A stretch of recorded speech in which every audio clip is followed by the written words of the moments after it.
It's just this dreamy feel as you go down.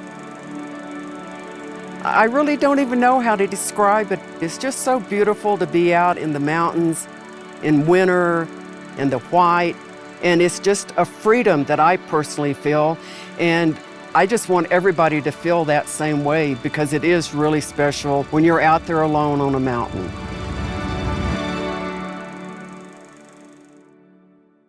Well, I'm going to tell you a little story that my mother used to tell. When I came into this world, which was at the Holy Cross Hospital in Salt Lake City, the doctor who delivered me put tongue depressors on the bottom of my feet and then proudly presented me to my father. I pretty much came into this world with a pair of skis on my feet.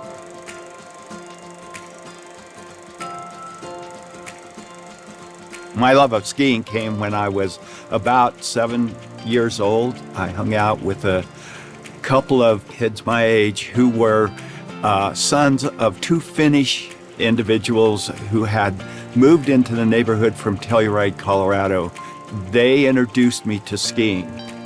My love of skiing started when I was about 6 years old, and my mother, who was born in Italy and raised in the Alps of Europe, started me skiing. She couldn't get on skis because she was pregnant with my brother at the time, so she just walked me up the hill, and that's how I started learning to ski, by hiking up a hill and skiing down.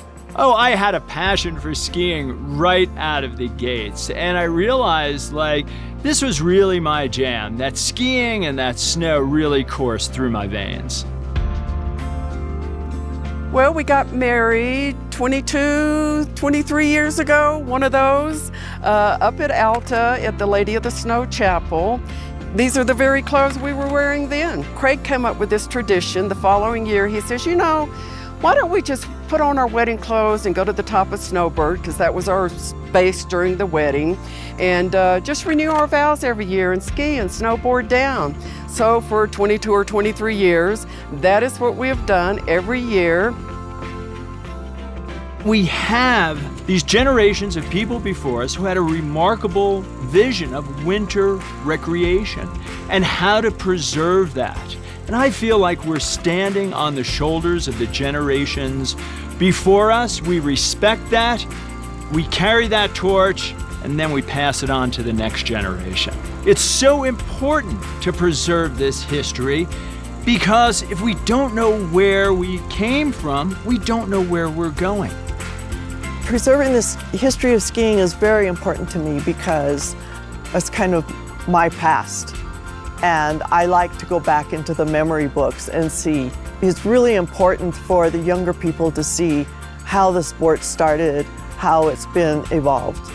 It's a great history here in the state of Utah.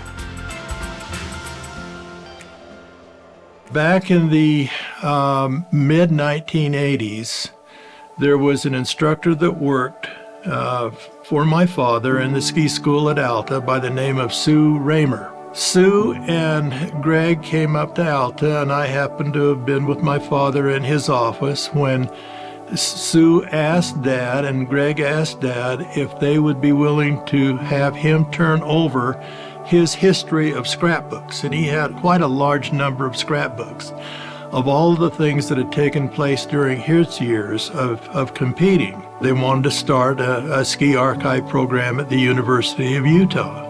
And of course, Dad says, "Oh, of course, you can have them." And so they took the scrapbooks, and actually the foundation of the ski archives was built with those scrapbooks. I want to give credit for those scrapbooks, not to my father, but to my grandmother, Martha M. Engen, because she's the one that put all of those scrapbooks together by hand.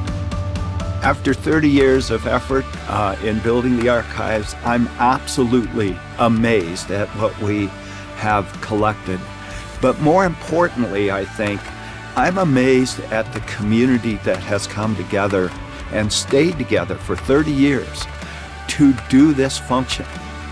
Yes, I am very proud of what we've accomplished with the ski archives. My dad used to say it's never been a bad day. Some are a little bit better than others, but never a bad day. My happiness in my later years was watching how happy others were when I could take them out and ski with them on the slopes. The mountains here in Utah offer a view of skiing that is, bar none, some of the best in the entire world. And I've skied all over the world, believe me, and I say that if I had my choice, I'd come right back here to Utah.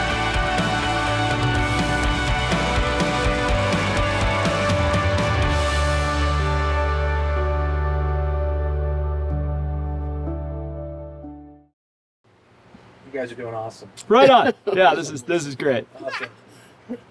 It's like, Craig, you do the talking. Just give me a Xanax. Well, all the presenters get a Xanax and a Red Bull, and it just puts you in the right place. It's